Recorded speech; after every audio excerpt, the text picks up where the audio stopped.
Au début des années 1990, l'ère de l'Union soviétique était désormais finie. Cette chute a permis l'éruption de nouvelles souverainetés. La République tchétchène d'Ichkiri faisait partie de ces républiques nouvellement indépendantes. La Tchétchénie était un pays situé dans la versant nord des montagnes du Caucase, une région au sud de la Fédération russe. En 1992, la Tchétchénie partageait ses frontières avec des pays tels que la Russie et la Géorgie. Suite à l'effondrement de l'URSS, le niveau de vie pour les 1 506 700 habitants du pays, principalement des musulmans, était très bas.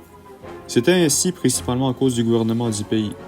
Le parti de Jokhar Doudaïev, ancien général de l'aviation soviétique, au pouvoir depuis la déclaration d'indépendance du pays, se concentrait sur l'armement et la création des milices au sein du pays, plongeant ainsi sa république dans la misère. Au début des années 90, la Tchétchénie était une république indépendante, mais son indépendance n'était pas reconnue par la Fédération de Russie, pays duquel la Tchétchénie faisait officiellement partie. La question tchétchène n'est tout d'abord pas intéressante pour les Russes, qui étaient occupés avec la reconstruction de leur propre pays après l'effondrement de l'Union soviétique. C'est qu'en 1994, lorsque Boris Yeltsin était au pouvoir en Russie, que les Russes décidaient finalement de régler la question tchétchène. Pourquoi? Parce que les réserves de pétrole de la Tchétchénie étaient importantes pour la nouvelle fédération.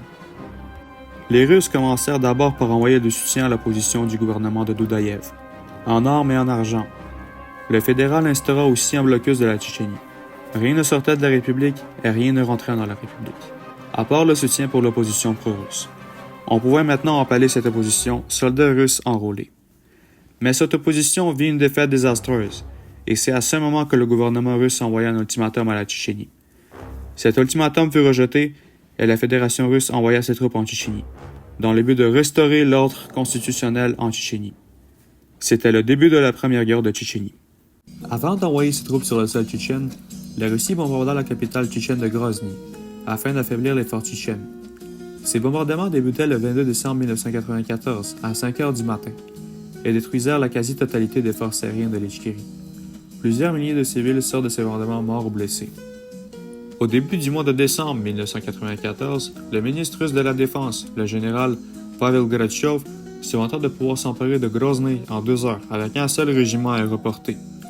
Mais l'assaut de Grozny sera beaucoup plus sanglant, long et meurtrier que ce que les généraux russes avaient prédit. Le matin de la veille du Nouvel An, à 5 a.m., heure de Moscou, le 31 décembre 1994, les troupes russes lancèrent un assaut sur la capitale tchétchène de Grozny. La tactique russe était d'envahir la ville en 3 colonnes, une au nord, une à l'est et une à l'ouest. Après plusieurs heures de combats sanglants, cette bataille tournera un désastre pour les Russes, qui subiront d'importantes pertes, matérielles et humaines. Suite au désastre du Nouvel An, malgré de nombreuses pertes, les Russes peinaient par entrer à Grozny avec succès. Ils voulaient maintenant s'emparer du palais présidentiel de la ville, ancien siège du Parti communiste tchétchène. Ce bâtiment était très bien défendu par les Tchétchènes, étant le lieu de refuge de leur commandement. D'où l'intérêt des Russes pour le bâtiment. Le palais a été pris par les forces fédérales après plusieurs bombardements, mais le commandement tchétchène ne fut pas capturé. Entre le 14 et 19 juin 1995, un groupe de 120 à 200 séparatistes tchétchènes, menés par Shamil Bossaev, s'est infiltré dans la ville russe de Boudianovsk et pris des civils en otage dans un hôpital.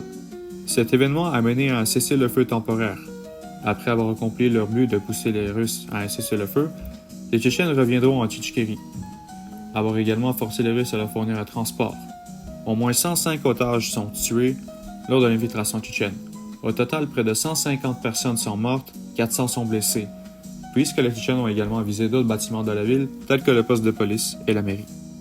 Le 6 août 1996, les forces tchétchènes reprirent la capitale de Grozny.